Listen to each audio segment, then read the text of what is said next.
Zayat, Ibáñez, Tonietti, Truco Gallo.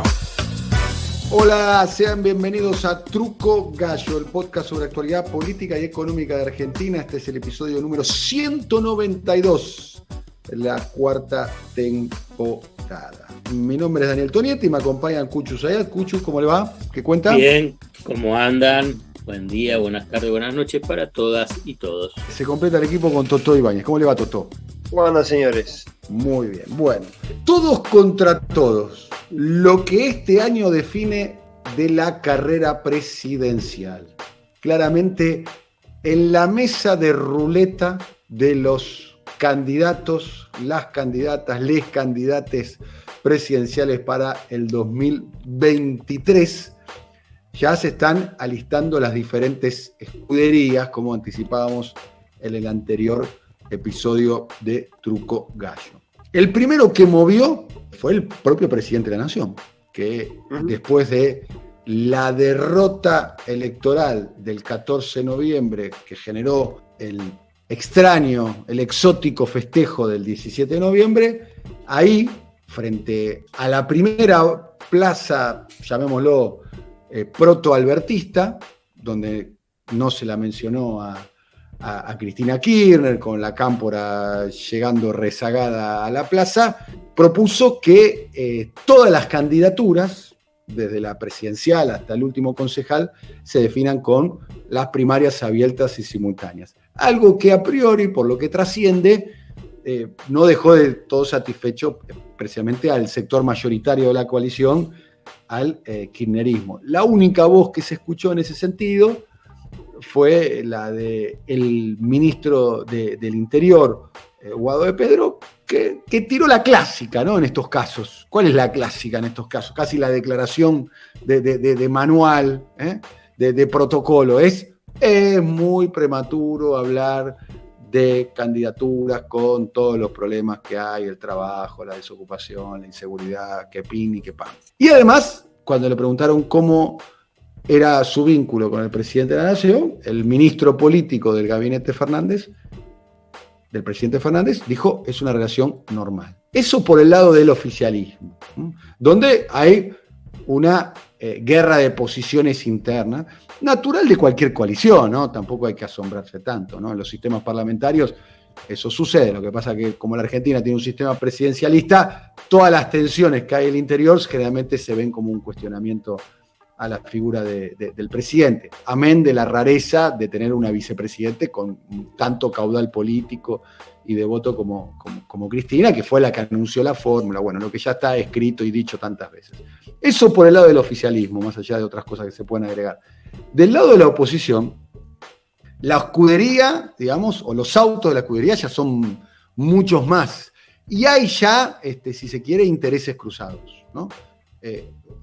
Horacio Rodríguez Larreta, que está tratando de hacer pie, María Eugenia Vidal, que también mostró su voluntad de ser candidata a presidente, donde recibió algo, ¿no? con la publicación del video, que pareciera ser, podría llegar a ser fuego amigo, ¿no? Tratando de recibir un condicionamiento interno de la fuerza, Gerardo Morales, asumiendo como presidente del radicalismo, elogiando a Patricia Bullrich, no descartando de que en algún momento integren una fórmula presidencial conjunta, ¿no?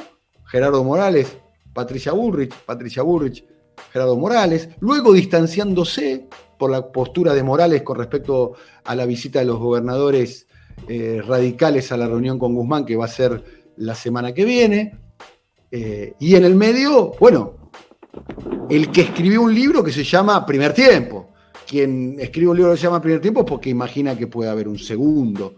Y estamos hablando del expresidente Mauricio Macri. ¿Totó? Todo contra todo me parece que tiene como regla general este fenómeno de dos coaliciones que están evidentemente con configuración propia de las coaliciones, con matices internos, con esos matices o diferencias internas totalmente expresadas a la luz pública, en algunos casos con internas a cielo abierto, en algunos casos con enfrentamientos en carne viva, y eso expresa que en cada una de esas posiciones aparecen lecturas hacia adentro y hacia afuera. En la enumeración que hiciste vos, yo voy a sumar algunos detalles en la enumeración, porque además Alberto Fernández, ese episodio ahí en la Plaza de Mayo el 17 de noviembre, después fue el primero que salió a decir, él planteó en una entrevista en Perfil con Fontevecchia, diciendo que si estaban dadas las condiciones, en medio también una respuesta de manual, podría haber dicho, como alguien sugirió, podría haber dicho, no es momento para hablar de candidatura, pero también era una respuesta de manual decir,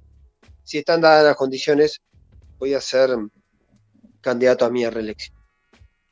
Pero eso estuvo acompañado por un episodio que tuvo algo de eventualidad y después tuvo mucho de política, que fue aquella famosa cena de Cristina Fernández de Kirchner con artistas y periodistas en Pilar.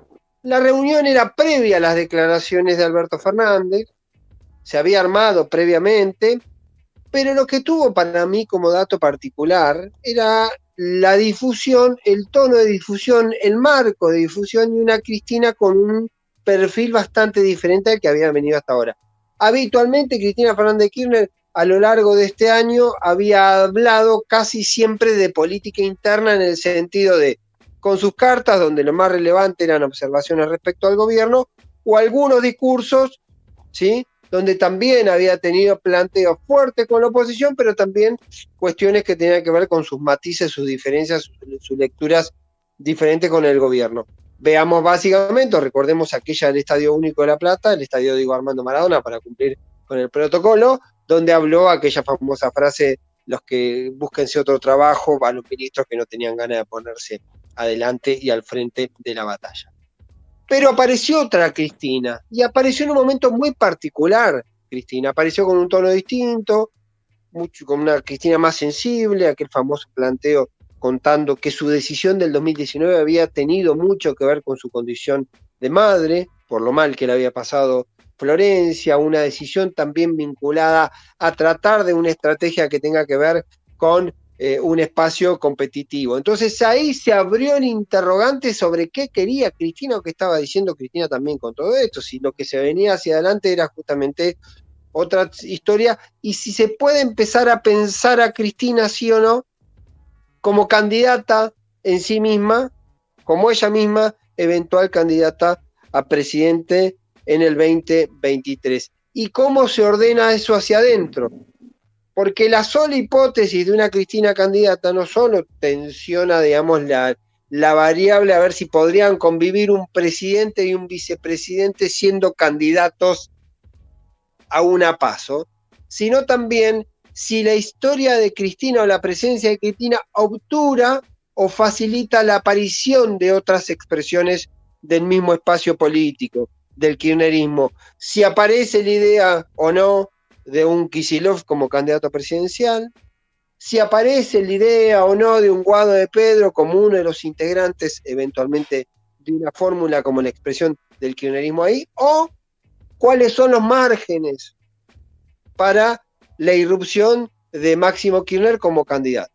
Siempre aparece en este contexto, o todo aparece así como bañado por encima, con un concepto general. Voy a citar una frase que se le atribuye a Massa, a mí me parece bastante atractiva porque es muy callejera, que es esta idea de que efectivamente las hipótesis de candidaturas hoy son prematuras porque el gobierno tiene una dificultad real en términos de ser el mismo, de la marca frente de todos, del espacio frente de todos, de venir de una derrota, pero además la proyección hace que hoy sea no del todo competitivo para el 2023. Y si mirás la línea, las figuras más relevantes del espacio tienen en general una imagen en el diferencial, están vistos de manera negativa entre la positiva y la negativa y la proyección electoral, lo cual marca un escenario que se plantea como mandamiento número uno.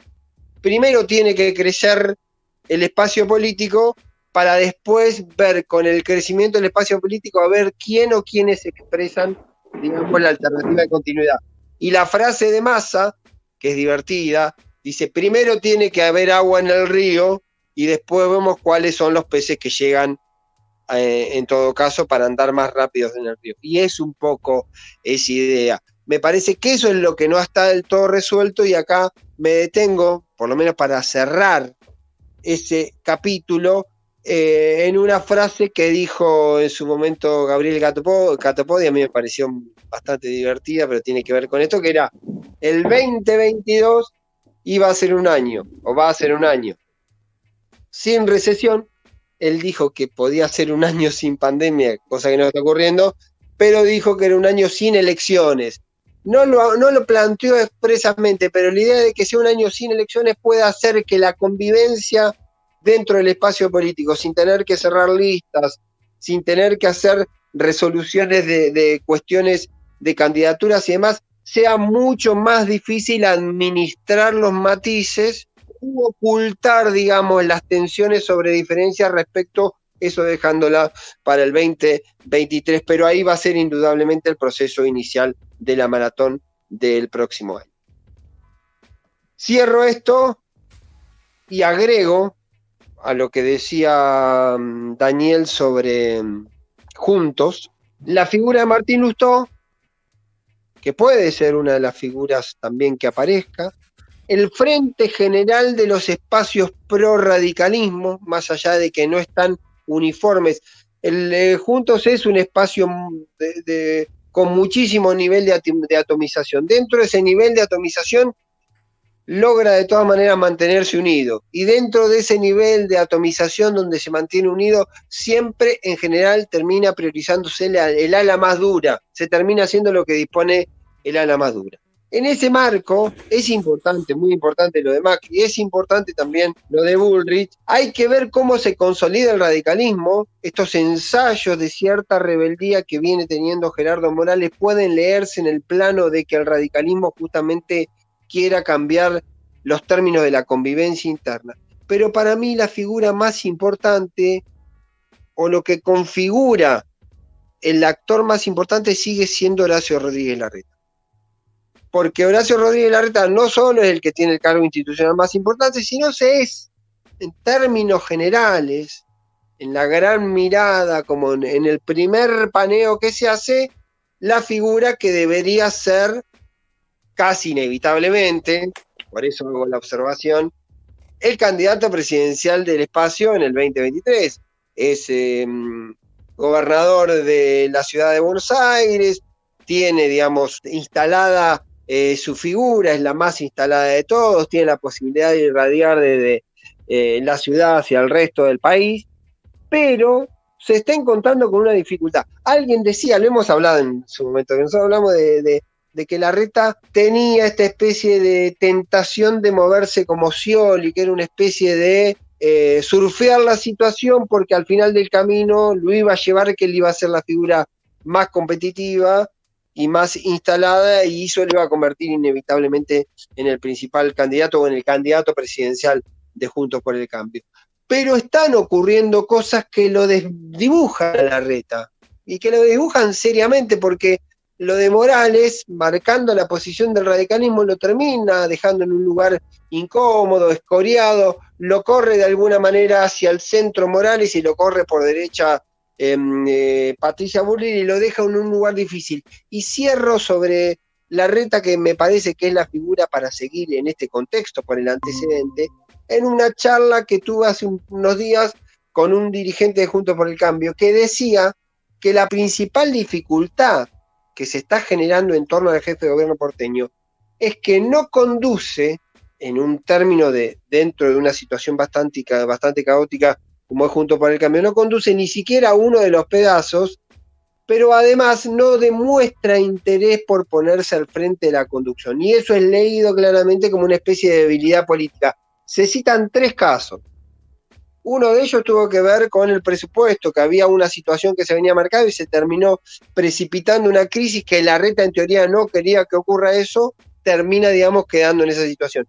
Ocurrió algo similar con las reelecciones en la provincia de Buenos Aires. Los intendentes del PRO le dijeron que tenían que jugar, se le desmarca Vidal jugando en contra de las reelecciones, Larreta le pide a Vidal que se calle la boca, que baje el perfil, Vidal igual jugó la propia, y termina Larreta de alguna manera quedando entrampado hacia adentro, porque fue uno de los actores del PRO que facilitó o que contribuyó, es más, que empujó el tema de las reelecciones. Y ocurrió también con bienes personales, donde bienes personales tuvo que ver toda una dinámica de la crisis dentro del gobierno. Entonces todas estas gestualidades están viendo según me lo definía un dirigente de Juntos, están siendo vistas desde el sector de poder económico como que Larreta no está demostrando que tenga ni la habilidad, ni la capacidad, ni la osadía para ponerse al frente de ordenar cuestiones esenciales. Con bienes personales me decía,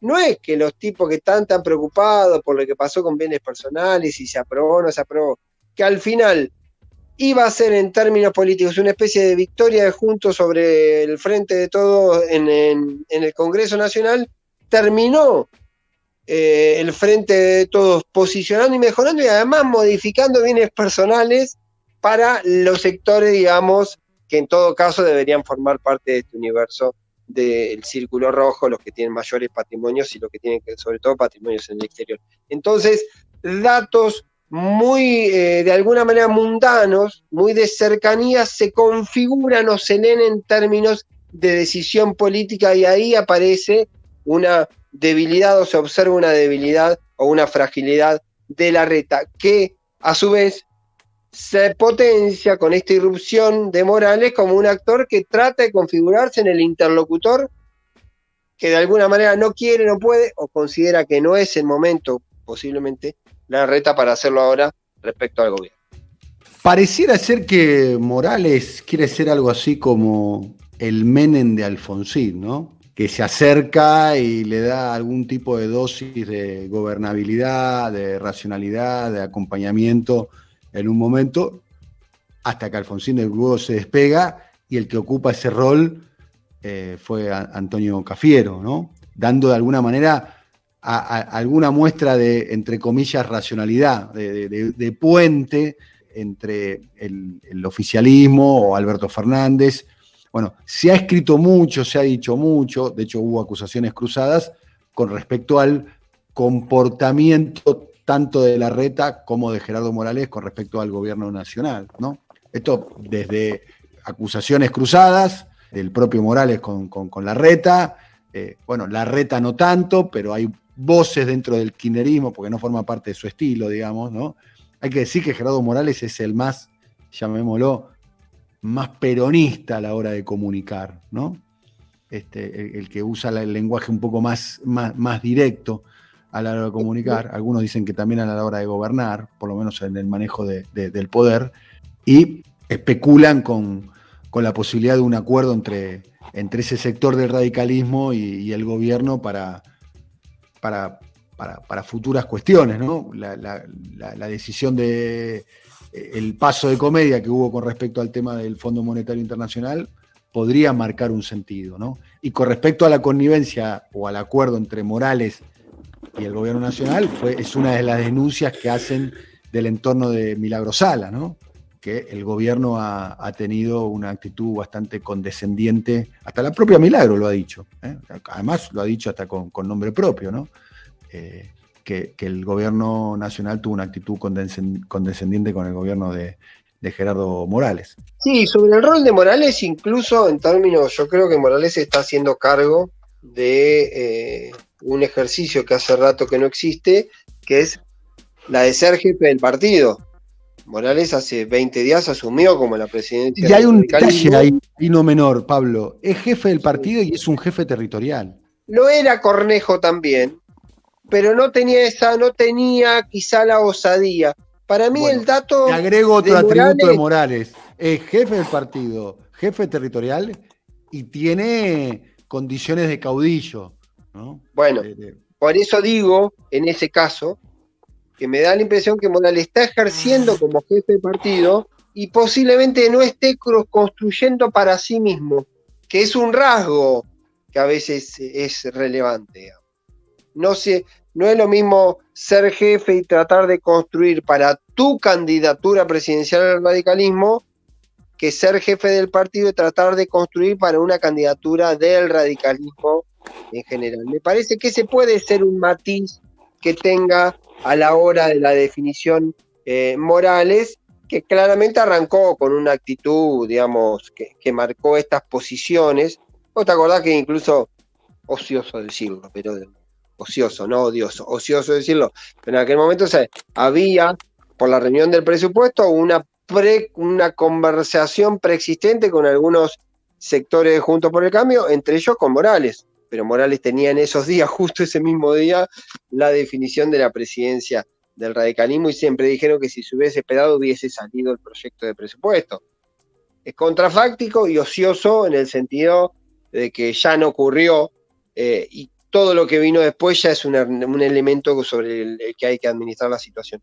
Me quedo con la figura de Morales y me quedo... Tiene la osadía, además Pablo, tiene la osadía de la audacia, que en la política es una cuestión a tener en cuenta. Yo recuerdo un episodio contemporáneo es hace pocos meses atrás, cuando se conoció que el gobierno de Mauricio Macri envió armas a Bolivia en el marco del golpe de Estado en contra de Evo Morales, y parte de la narrativa oficial indicaba que la responsabilidad política le debería de caer a quien era el embajador argentino en Bolivia, el actual ministro de Trabajo de Gerardo Morales, y cuando en ese momento todo el dispositivo oficialista estaba apuntando a Macri, a Marcos Peña, y bueno, en el revoleo aparecía la mención de el embajador argentino, un hombre de Gerardo Morales, el actual ministro de Trabajo de Gerardo Morales, la actitud de Morales fue condecorarlo. O sea, frente a la persecución de un hombre, su estructura política, ante además una cuestión desde el punto de vista moral bastante cuestionable, ¿no? Porque participar del tráfico de armas o venta de armas o provisión de armas, no era venta ni era tráfico, era provisión de armas, contrabando sería, ¿no?, lo que se estaría investigando, de armas a un país hermano, en el marco de una desestabilización institucional, es algo políticamente bastante reprochable. La actitud de Gerardo Morales fue condecorarlo. Claro. O sea, darle una condecoración a la persona a la cual, lo cual demuestra la osadía y la audacia para defender los propios, una audacia muy, muy importante, ¿no? Cuando quizás lo que marcaba el manual es esconderse y esperar que la crisis pase. Claro. Déjame sumarte un dato más sobre Morales y sobre la configuración general de todos los actores. Cuando hablamos de la mayoría de los actores, vos mencionaste a Alberto Fernández, yo hablé de Cristina, de Kicillof, de Máximo, de Guado, vos hablaste de Macri, hablaste de Larreta, mencionamos a Lustó. Morales es el único que no es ambeño. También en esa variable puede ser una figura que venga con una ensayo, una construcción desde otro lugar, sobre todo con el radicalismo. Bien, quiero recordar que el nombre del ministro de Trabajo de Morales y ex embajador argentino en Bolivia es Normando Álvarez García. Cuchu, ¿qué observación haces de la pole position de los presidenciales, Cuchu? Sí, me parece que, digamos, solamente puedo decir que por ahí está vinculado también con el tema económico. Es tan dinámico esto.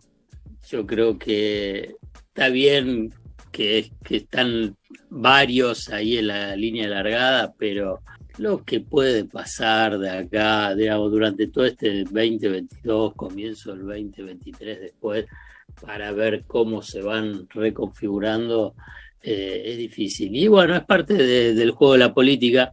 Yo simplemente en términos, si querés, hasta, no sé si la palabra es moral o es de ingenuo, hasta naif, creo que gran parte de la clase política no toma dimensión dónde están parados, digamos, en el sentido de lo frágil que es el piso vinculado con lo económico y lo social.